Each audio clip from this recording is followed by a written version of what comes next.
ஏ ஐசே யார் வந்திருக்கா பாரு. ஏ தஞ்சா ஆயா வீட்ல இருந்து வந்துட்டியாடி. அது எதஞ்சா என் உயிர் எடுக்கிறதுக்கு நீ வந்துக்கிறியா? அது ஐசே உன் நிம்மதி கெடுக்க தாண்டி வந்திருக்கேன். தஞ்சா உன்னை பார்த்து எவ்வளவு நல்லா ஆச்சு. உன்னை ரொம்ப மிஸ் பண்ண தெரியுமா? ஏய் உங்க பாசத்தை அப்புறமா வச்சுக்கோங்க. நான் சாமி கும்பிடுறதுக்கு பூஜை சாமான் வந்துடுறேன். நீங்க இங்கே இருங்க.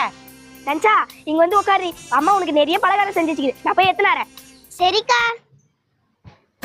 தஞ்சா இந்தா சாப்பிடு. ஐ எனக்கு பிடிச்ச போண்டா. சாப்பிடுறீ சாப்பிடு நல்லா சாப்பிடு. ஓ ஏய் ஞானி சாமி கும்பிடுறதுக்கு முன்னாடி எடுத்து சாப்பிட்டேன். ஐஸ் ஐஸ் தாமா ஐஸ் தான். நான் சாப்பிடாதுன்னு சொன்னேன். இவதான் கேட்கவே இல்லை. ஏய் ஏந்திரி அடங்கா பிடாரி. அதனால தான் உனக்கு நான் கூட்டு வரதே இல்ல. வா உன்னை வாயா விட்டே விட்டுறேன். அம்மா ப்ளீஸ் மா நான் சொல்லதை கேளுமா. நான் எதுவுமே பண்ணலமா. நீ கூட நானாடி கேக்குறது. வாடி போலாம். எப்படி உன்னை தத்தி விட்ட பாத்தியா?